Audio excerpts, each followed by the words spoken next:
করতে পারে।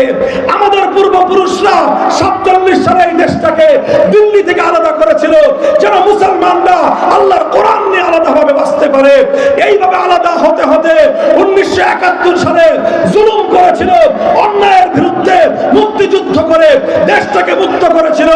ইসলামের বিরুদ্ধে নয়, জুলুমের বিরুদ্ধে, কোরআনের বিরুদ্ধে নয়, অপশাসনের বিরুদ্ধে, কোরআনের বিরুদ্ধে নয়, বৈষম্যের বিরুদ্ধে।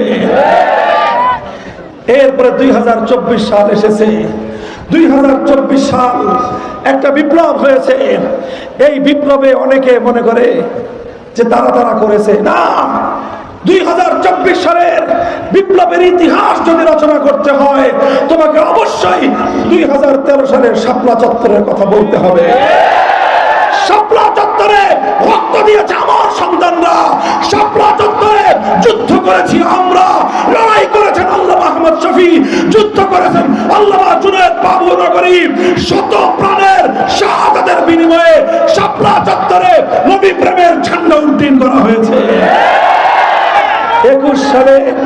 21 সালে নরেন্দ্র মোদীকে রুখতে গিয়ে রক্ত দিয়েছে আমাদের ভাইরা। 19 জন শাহাদাত বরণ করেছে। 13 সালে রক্ত দিলাম আমরা, 21 সালে রক্ত দিলাম আমরা। 24 সালের বিপ্লবে প্রায় 100 কওমি মাদ্রাসার ছাত্র শিক্ষকরা জীবন দিয়ে বিপ্লবকে বিজয়ী করেছে। হিসাব করে কথা বলবেন।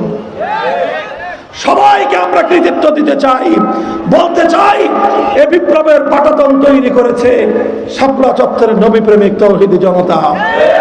এই জন্যই আমরা বলি এই সব বিপ্লবের পর কথা ওটাই, আমাদের বাপ-দাদারা যেই জায়গায় এনে দেশটাকে রেখে গেছেন আমাদেরকে আরো সামনে আগাতে হবে না এখানেই বসে থাকতে হবে? বলেন, আল্লাহর নবীর জীবনের শিক্ষাটা কি ছিল? কি ছিল সিরাতুন নবীর আদর্শ? আমার নবী মক্কা পেয়ে বসেছিলেন না মদিনায় গিয়েছেন? মদিনায় গিয়ে বসেছিলেন না মক্কা বিজয় করেছেন? মক্কা মদিনা বিজয় করার পর আমার নবী বসেছিলেন না পৃথিবীর বিভিন্ন দেশ জয় করে 12.5 লক্ষ বর্গ মাইলে আল্লাহর কোরআনের রাজ কায়েম করেছেন?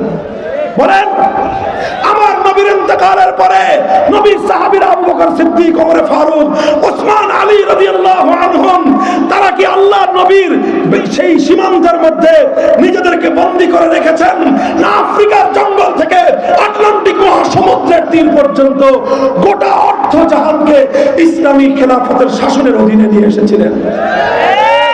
মুসলমানরা আটলান্টিক মহাসমুদ্রের পারে দাঁড়িয়ে গিয়ে বলেছিল, জানি না সমুদ্রের ওই পারে কি আছে, জানি না সমুদ্রের ওই পারে কি আছে।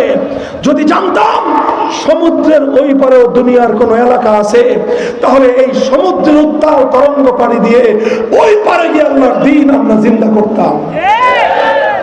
যদি সাহাবায়ে কেরামের যুগে জাহাজ আবিষ্কার হতো আমেরিকা ইসলাম তখনই কায়েম হতো। মুহতারাম হাজিরিন, এটাই হলো নবীর আদর্শ, এটাই হলো ইসলামের ইতিহাস।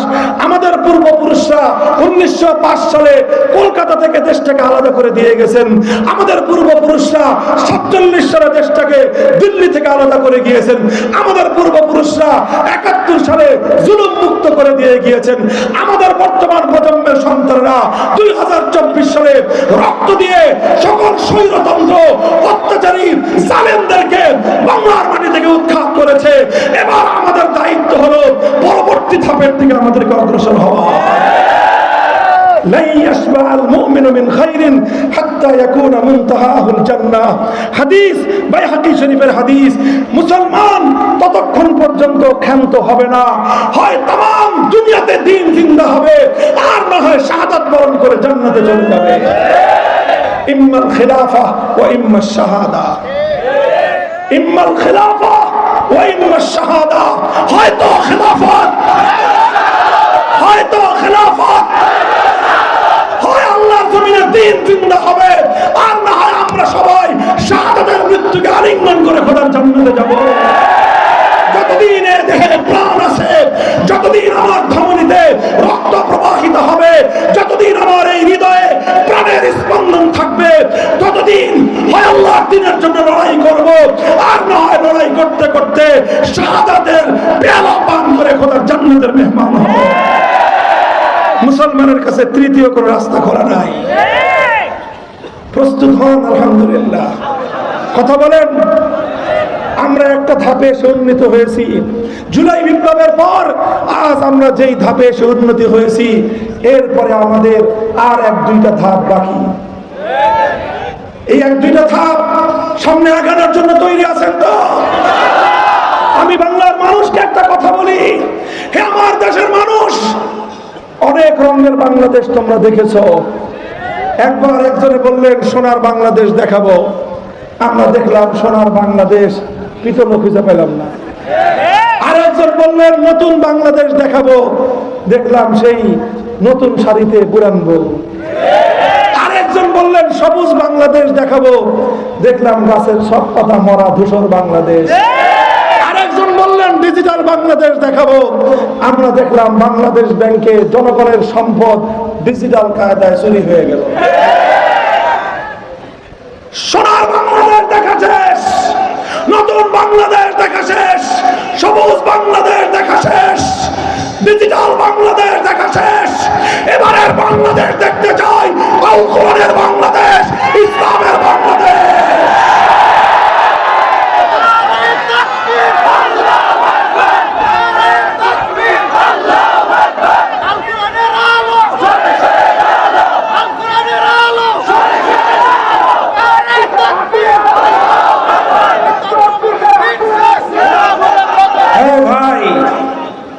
শুধু স্লোগান দিয়েই সব কাম শেষ নাকি?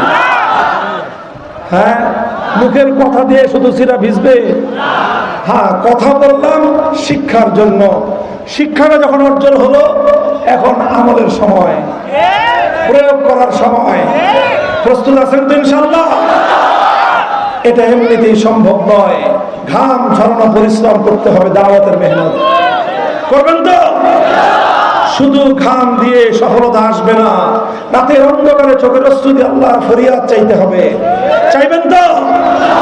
শুধু ঘাম আর অশ্রু দিয়ে বিপ্লব আসে না, ঘাম আর অশ্রু দেওয়ার পরে আল্লাহর জমিনে ইসলামকে বিজয়ী করার জন্য প্রয়োজন হলে শহীদি ঈদগাহে মাথায় কাপড়ের কাপড় পরে শাহাদাতের শপথ নিয়ে শহীদ হওয়ার জন্য যেতে কারা কারা প্রস্তুত থাকবো?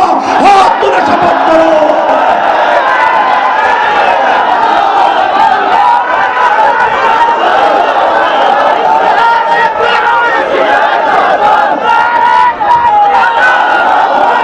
বসেন, আল্লাহ পাক কবুল করেন আপনাদেরকে। ভাই, কথা বলতে বলতে অনেক লম্বা হয়ে গেছে, মাফ চাই। দোয়া করবেন কথাগুলো যেন আমার মুখের কথা না হয়, এই কথাগুলো যেন আমার সর্বপ্রথম নিজের ঈমান এবং বিশ্বাস হয়, নিজের আমল যেন হয়। এরপর আল্লাহ আমাদের সকলকে আমল করার তৌফিক দান করেন। এই মাদ্রাসা, রৌহা মাদ্রাসা, এই ছাত্ররা উঠে গিয়ে বসো। একজন উঠবেন না ভাই, একটু বসেন, একটু বসেন, এই 5 মিনিট। এই বিশাল মাদ্রাসা, আমি আমার আলোচনার শুরুতে মাদ্রাসার ছাত্রদেরকে ডাইকা এনে বসাইছি। কেন বসাইছি? যে এই কথাগুলো, এই চেতনাগুলো সর্বপ্রথম আমার এই ছেলেদেরকে আমি শিক্ষা দিতে চেয়েছি। আমি মনে করি যে শিক্ষা আমি আমার ছেলেকে দিতে পারি না, সেই শিক্ষা অন্যকে দেওয়ার অধিকার আমার নাই। এই জন্য আমি আমার ঘরের ছেলে, এরপরে আমার মাদ্রাসার ছেলে, এদেরকে আগে শিখাইলাম, তারপরে আপনাদেরকে শিখাইলাম। এই মাদ্রাসাগুলো ইনশাআল্লাহ, হাফিজ হুজুর বলতেন, এই মাদ্রাসাগুলো বাংলার জমিনে ইসলামকে রক্ষা করার সর্বশেষ ক্যান্টনমেন্টের সৈনিকরা যেরকম একটা দেশ রক্ষা করে, মাদ্রাসার ছেলেরা ইসলামকে রক্ষা করবে ইনশাআল্লাহ। এই মাদ্রাসাগুলো রক্ষা করার দরকার আছে। আমি আপনাদের কাছে মাদ্রাসাতুল উলুম রৌহা মাদ্রাসার কয়েকটা প্রয়োজনের কথা আপনাদের কাছে উল্লেখ করতেছি। মেহেরবানি করে একটা লোক উঠবেন না, একটু বসেন। মাদ্রাসায় আপনারা দেখছেন যে অনেক বড় একটা ভবন তৈরি হয়েছে। মাদ্রাসার ছাত্রের সংকুলন হয় না। এই মাদ্রাসার সুনাম এখন শুধু আপনাদের এই রায়গঞ্জ আর সিরাজগঞ্জ জেলায় সীমাবদ্ধ নয়। এই মাদ্রাসার সুনাম গোটা উত্তরবঙ্গ ছড়িয়ে গোটা বাংলাদেশের সকল বড় বড় মাদ্রাসাগুলোতে এই মাদ্রাসার সুনাম সুখ্যাতি ছড়িয়ে পড়েছে, বলেন আলহামদুলিল্লাহ। ছাত্রদের চাপ, মাদ্রাসার পরিধি বাড়ানো খুবই জরুরি। মাদ্রাসার ভবনের কাজ প্রায় শেষের দিকে, অন্যান্য কাজ জরুরি পর্যায়ের। মাদ্রাসার কিছু জানালা দরকার, কিছু দরজা দরকার। আপনাদের এই দরজা জানালাগুলি দিয়ে এই মাদ্রাসার কাজ শেষ পর্যায়ের ফিনিশিং দেওয়ার প্রয়োজন আছে না নাই? একটা জানালা 15,000 টাকা, পুরা কমপ্লিট। আপনারা ইনশাল্লাহ দিবেন তো? এখন আমি কালেকশন করব না, এই কালেকশন তো আমি পারি না, কিন্তু মাদ্রাসার জন্য বলতেছি, শুধু হাতটা দেখতে চাই। 15,000 টাকা করে জানালা দিবেন, কারা কারা দিতে পারবেন এটা বলেন তো? আল্লাহ কবুল করেন। আরো 2-4টা হাত তুলেন, শুধু দেখবো ইনশাল্লাহ। এরপরে হলো একটা করে দরজা, জানালা লাগবে মোট 40 পিস। 15,000 টাকা করে হলে 15,000 টাকা করে হলে 4-15 60, 6 লক্ষ টাকা। দরজার দাম 20,000 টাকা করে, 12টা দরজা লাগবে।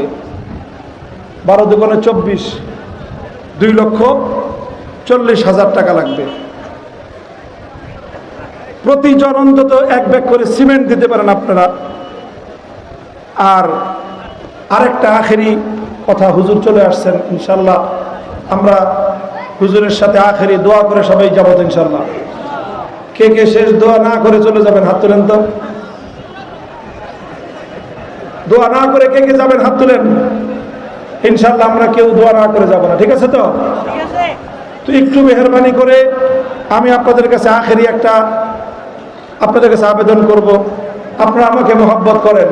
আপনাদের এলাকার সাথে আমার সম্পর্ক কত দিনের জানেন? 30 বছরের বেশি সম্পর্ক।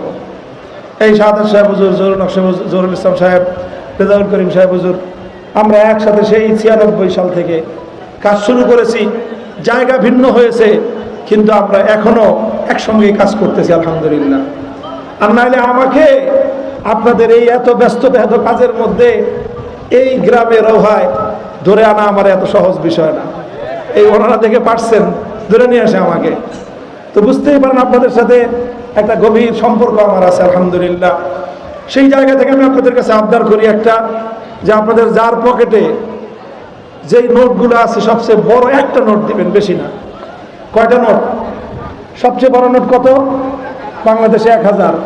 1000 যার পকেটে নাই, তারপরে 500, 500 যার পকেটে নাই, 200 যার পকেটে নাই, 100-র নিচে আমি আর নামতে চাই না। যারা স্টুডেন্ট তাদের জন্য হাত ধরা, ছাত্রদের জন্য কত? 50। আর অছাত্র যারা, তারা হয় 1000, না হয় 500, না হয় 200, না হলে 100। একটু রুমাল নিয়ে নামেন, রুমাল নিয়ে নামেন। 1-2-3 মিনিটের মধ্যে কেউ যাবেন না, মেহরবানি করে একটু যারা দাঁড়ায় আছেন একটু মেহরবানি করে বসে পড়েন। ইনশাল্লাহ হুজুরের দোয়ার মাধ্যমে আজকের এই মুবারক মাহফিল সম্পন্ন হবে ইনশাল্লাহ। আল্লাহ কবুল করেন। এই যে এই সেই স্টেজেও নেন, রুমালের মধ্যে নেন, হুজুরের কাছ থেকে রুমালটা নেন একটু তাড়াতাড়ি। এই যে যারা দাঁড়ায় আছেন তাদের কাছ থেকেও নেন।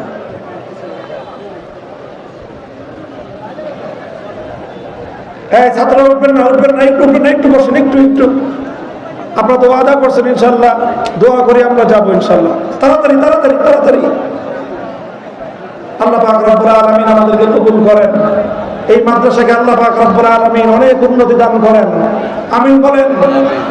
তালিম, তারবিয়াত, তামির, মালিয়া দেয়। ছাত্ররা উঠেন না ভাই, একটু বসেন, একটু বসেন। এখনই আখেরি মুনাজাত হয়ে যাবে।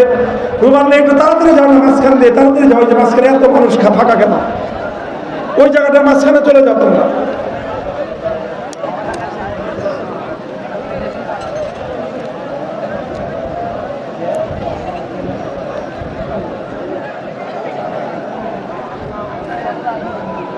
اللهم صل على محمد وعلى آل